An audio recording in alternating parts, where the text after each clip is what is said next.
రైతాంగ సమస్యలను వెంటనే పరిష్కరించాలని డిమాండ్ చేస్తూ బీఆర్ఎస్ నాయకులు కదం తొక్కారు. పత్తి కొనుగోళ్ల పరిమితి పెంపు డిమాండ్తో ఆందోళన చేపట్టారు. ఎంపీ ఇంట్లోకి వెళ్లేందుకు వారు యత్నించారు. ఆదిలాబాద్ జిల్లా అధ్యక్షుడు మాజీ మంత్రి జోగు రామన్న ఆధ్వర్యంలో బీజేపీ ఎంపీ నాగేష్ ఇంటిని ముట్టడించారు. ఎంపీ ఇంటి ఎదుట బైఠాయించి నినాదాలు చేశారు. నిరసన వ్యక్తం చేస్తున్న జోగు రామన్న సహా బీఆర్ఎస్ నాయకులు శ్రేణులను పోలీసులు బలవంతంగా జీపులో ఎక్కించి పీఎస్కు తరలించారు.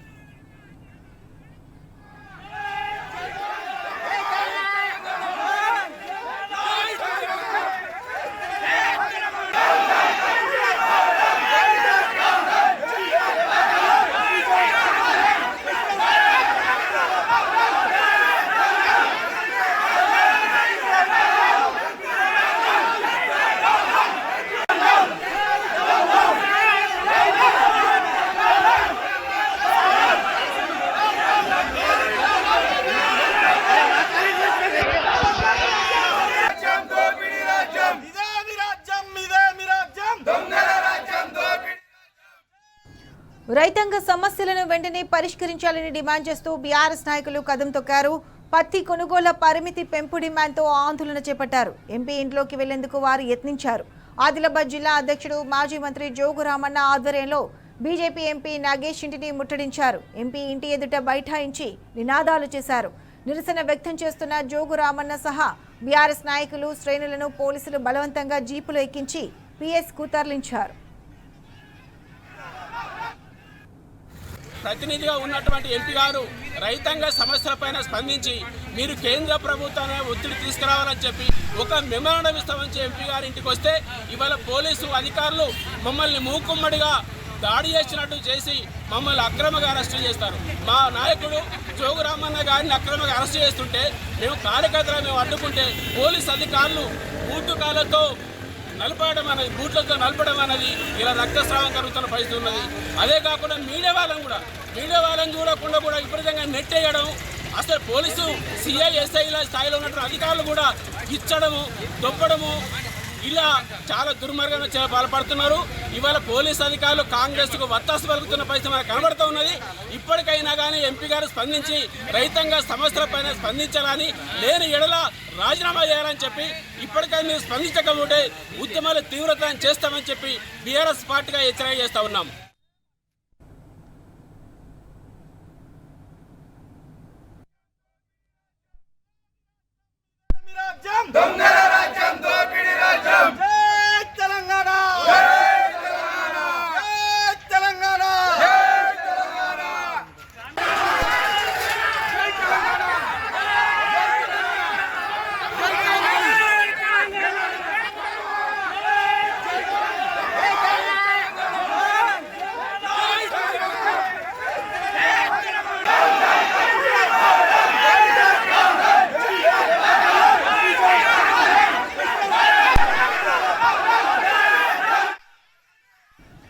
ఇదే అంశానికి సంబంధించి పూర్తి అప్డేట్స్ మా ప్రతినిధి రాజు అందిస్తారు. రాజు, చెప్పండి, రైతుల సమస్యలు తీర్చండి అని ప్రభుత్వాన్ని కోరినందుకు జోగు రామన్నతో సహా బీఆర్ఎస్ నాయకులను శ్రేణులను పోలీసులు అరెస్ట్ చేశారు.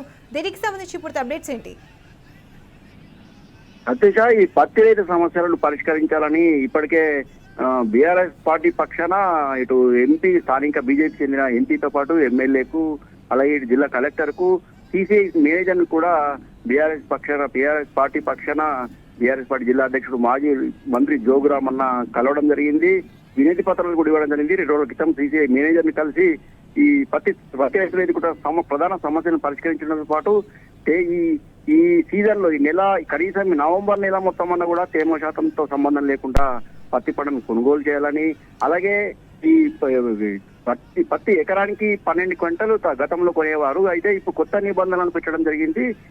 7 క్వింటాలు మాత్రమే ఎకరానికి కొనుగోలు చేయాలని చెప్పేసి సరికొత్త నిబంధనలు పెట్టడం జరిగింది. అలాగే కేంద్ర ప్రభుత్వం ఇప్పటికే పత్తి పంటపై దిగుమతిపై విధిస్తున్న 11% సుంకాన్ని కూడా వెంటనే సుంకాన్ని ఎత్తివేయడం కూడా సరికాదని చెప్పడంతో పాటు పలుమార్లు ఫిర్యాదు చేయడం జరిగింది. అలాగే వినతి పత్రం కూడా సంప్రదించడం జరిగింది. అయితే ఇక్కడ కూడా పత్తికి సంబంధించిన రైతులకు సంబంధించిన సమస్యలను ఇటు కేంద్ర ప్రభుత్వం కానీ రాష్ట్ర ప్రభుత్వం కానీ పూర్తిగా విస్మరిస్తుందని చెప్పి పేర్కొంటూ బీఆర్ఎస్ పార్టీ పక్షాన బీఆర్ఎస్ పార్టీ అధినేత కేసీఆర్ ఆదేశాల మేరకు ఈ రోజు ఎంపీ ఇంటికి వెళ్లి వినతి పత్రం సంబంధించడంతో పాటు ఎంపీకి పత్తికి సంబంధించిన రైతులకు సంబంధించిన సమస్యలను వెంటనే పరిష్కరించాలని కోరుతూ వినతి పత్రం తద్వారా కేంద్ర ప్రభుత్వం దృష్టికి తీసుకెళ్లన్న ఉద్దేశంతో బీఆర్ఎస్ పార్టీ జిల్లా అధ్యక్షుడు మాజీ మంత్రి జోగురామన్న నాయకత్వంలో బీఆర్ఎస్ పార్టీ నాయకులు కార్యకర్తలు ఈరోజు ఎంపీ ఇంటికి వెళ్లడం జరిగింది.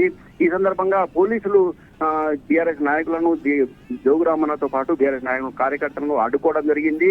ఈ సందర్భంగా ఎంపీ ఇంటి ముందు బైఠాయించి ఆందోళన చేపట్టడం జరిగింది. అయితే పోలీసులు మాత్రము ఓవర్ యాక్షన్ చేయడంతో పాటు కార్యకర్తలను లాక్కెళ్లడము, అలాగే రాకేత్ జోగురామన్నను సైతం కూడా లాక్కెళ్లి అరెస్ట్ చేసి రూరల్ పోలీస్ స్టేషన్ వాహనం తరలించడం జరిగింది. ఈ సందర్భంగా పోలీసులకు ఇటు బీఆర్ఎస్ పార్టీ నాయకుల కార్యకర్త తీవ్ర స్థాయిలో తోపులాట జరిగింది. ఈ తోపులాటలో ఓ కార్యకర్త కాలికి కూడా గాయం జరిగింది. రక్తం కారుతున్నా కూడా పోలీసులు మాత్రం ఏమాత్రం పట్టించుకోకుండా ఒక విధంగా చెప్పాలంటే బీఆర్ఎస్ నాయకులు కార్యకర్తలపై ఇక పోలీసులు జులుం ప్రదర్శించాలని చెప్పవచ్చు. ఈ సందర్భంగా బీఆర్ఎస్ పార్టీ జిల్లా అధ్యక్షుడు మాజీ మంత్రి జోగురామన్న మాట్లాడుతూ కేంద్ర రాష్ట్ర ప్రభుత్వాలు పూర్తిగా పత్తి సంబంధించిన రైతుల సమస్యను పట్టించుకోవడంలో ఏమాత్రం నిర్లక్ష్యం చేయడంతో పాటు సమస్యను పరిష్కరించడంలో శ్రద్ధ వహించడం లేదని ఇప్పటికైనా కేంద్ర ప్రభుత్వం వెంటనే స్పందించి ఈ పత్తి తేమ శాతం లేకుండా కొనుగోలు చేయాలి, అలాగే మద్దతు ధర వచ్చేలా కూడా చర్య చేపట్టాలా. కేంద్ర ప్రభుత్వం ఇప్పటికే టీసీఐ మద్దతు ధర 8,110 రూపాయలు కేటాయించినప్పుడు కూడా రైతులకు ఎక్కడ కూడా 8,110 రూపాయల మద్దతు ధర లభించడం లేదు. తోచని స్థితిలో రైతులు ప్రైవేటు వారికి అమ్ముకుంటున్నారని చెప్పేసి ఫిర్యాదు చేయడం జరిగింది. ఇటు ఇప్పటికి కూడా అధికారులకు వెంటనే అధికారులు కానీ కేంద్ర రాష్ట్ర ప్రభుత్వం వెంటనే స్పందించి పత్తి రైతులు వెంటనే పరిష్కరించాలని ఏ పక్షంలో బీఆర్ఎస్ పార్టీ పక్షాన ఆందోళన చేపట్టాలని చెప్పడం జరిగింది. దశల వారీగా ఉద్యమం చేపడతాము, ఇప్పటికైనా కేంద్ర రాష్ట్ర ప్రభుత్వాలు ఈ పత్తికి సంబంధించిన రైతులకు సంబంధించిన సమస్యలు వెంటనే పరిష్కరించాలని ఈ సందర్భంగా ప్రధానంగా డిమాండ్ చేయడం జరిగింది. అలాగే పోలీసులు కూడా బీఆర్ఎస్ కార్యకర్తలపై జులుం ప్రదర్శించడానికి కూడా తీవ్రంగా జోగురామన్న ఖండించడం జరిగింది. తాము శాంతియుతంగా ఎంపీ దృష్టికి తీసుకెళ్లడము, సమస్యలను పత్తికి సంబంధించిన రైతుల సమస్యలను ఎంపీ దృష్టికి తీసుకెళ్లడం, తద్వారా కేంద్ర ప్రభుత్వ దృష్టికి తీసుకెళ్లాలన్న ఉద్దేశంతోనే ఈ ఆందోళన కార్యక్రమం చేపట్టామని, అయితే పోలీసులు మాత్రం ఓవర్ యాక్షన్ చేస్తూ కార్యకర్తలపై జులుం ప్రదర్శించారని, ఈ విధంగా పోలీసులు వహించడం సరికాదని జోగురామన్న చెప్పడం జరిగింది. కేంద్ర రాష్ట్ర ప్రభుత్వాలు వెంటనే పత్తితో పాటు సోయా పంటను కూడా తేమ శాతం సంబంధం లేకుండా కొనుగోలు చేయాలని ప్రధానంగా జోగురామన్న డిమాండ్ చేయడం జరిగింది. Right Raju, thanks for the updates.